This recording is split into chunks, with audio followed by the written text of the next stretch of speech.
ക്രിസ്തുവിന്റെ ആദ്യ ശിഷ്യന്മാരിൽ ഒരാളായിരുന്നു വിശുദ്ധ ഫിലിപ്പോസ്. ജോർദാൻ നദിയിൽ യേശുവിന്റെ ജ്ഞാനസ്നാനത്തിനു ശേഷം ഉടൻ തന്നെ വിശുദ്ധൻ യേശുവിന്റെ അനുയായിയായി. യോഹന്നാന്റെ സുവിശേഷത്തിലെ വിവരണമനുസരിച്ച് പിറ്റേ ദിവസം യേശു ഗലീലയിലേക്ക് പോകുവാനൊരുങ്ങി. അപ്പോൾ അവൻ ഫിലിപ്പോസിനെ കാണുകയും അവനോട് ഇപ്രകാരം പറയുകയും ചെയ്തു, എന്നെ അനുഗമിക്കുക. ഫിലിപ്പോസ് പത്രോസിന്റെയും അന്ത്രയോസിന്റെയും നഗരമായ ബേത്സയിദായിൽ നിന്നുമുള്ളവനായിരുന്നു.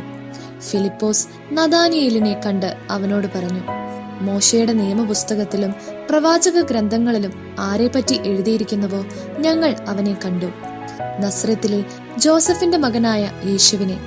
അപ്പോൾ നഥാനിയേൽ അവനോട് പറഞ്ഞു, നസ്രത്തിൽ നിന്നും എന്തെങ്കിലും നന്മയുണ്ടാകുമോ? അപ്പോൾ ഫിലിപ്പോസ് അവനോട് പറഞ്ഞു, വന്നു കാണുക.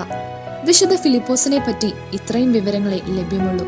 റോമിലെ ഹോളി അപ്പോസ്തൽസ് ദേവാലയത്തിൽ വിശുദ്ധന്റെ തിരുശേഷിപ്പുകൾ സൂക്ഷിച്ചു വെച്ചിട്ടുണ്ട്. വിശുദ്ധ യാക്കോബ്, യൂദായുടെ സഹോദരനും അപ്പോസ്തലനുമായ യാക്കോബ് ഗലീലയിലെ കാനാ സ്വദേശിയാണ്. പുതിയ നിയമത്തിലെ അപ്പോസ്തലിക ലേഖനങ്ങളിൽ ഒന്നിന്റെ രചയിതാവുമാണ് വിശുദ്ധ യാക്കോബ്.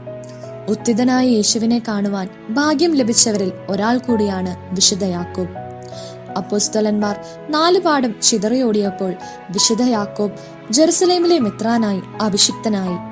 വിശുദ്ധ പൗലോസ് യാക്കോബിനെ സന്ദർശിച്ചിട്ടുണ്ടെന്ന് ഗലാത്യക്കാർക്ക് എഴുതിയ ലേഖനത്തിൽ പറയുന്നുണ്ട്. അപ്പോസ്തലന്മാരുടെ കൂടിക്കാഴ്ചയിൽ പത്രോസിന് ശേഷം സംസാരിച്ചത് യാക്കോബാണെന്ന് അപ്പോസ്തല പ്രവർത്തനങ്ങളിലും സൂചിപ്പിക്കുന്നു. യേശുവിന്റെ ദിവ്യത്വത്തെ നിരാകരിക്കുവാൻ വിശുദ്ധൻ തയ്യാറാകാത്തതിനെ തുടർന്ന് മർദ്ദിക്കുകയും പിന്നീട് ദേവാലയത്തിന്റെ ഗോപുരത്തിൽ നിന്നും വിശുദ്ധനെ താഴേക്കെറിഞ്ഞ് കൊലപ്പെടുത്തുകയുമായിരുന്നു. റോമിലെ ഹോളി അപ്പോസ്തൽസ് ദേവാലയത്തിൽ വിശുദ്ധ ഫിലിപ്പോസിന്റെ തിരുശേഷിപ്പുകൾക്ക് സമീപത്തായിട്ടാണ് വിശുദ്ധ യാക്കോബിന്റെ തിരുശേഷിപ്പുകൾ സൂക്ഷിച്ചിട്ടുള്ളത്. ആരാധനാ നിയമത്തിൽ ഈ വിശുദ്ധരുടെ പേരുകൾ ആദ്യ പട്ടികയിൽ തന്നെ ചേർത്തിട്ടുണ്ട്.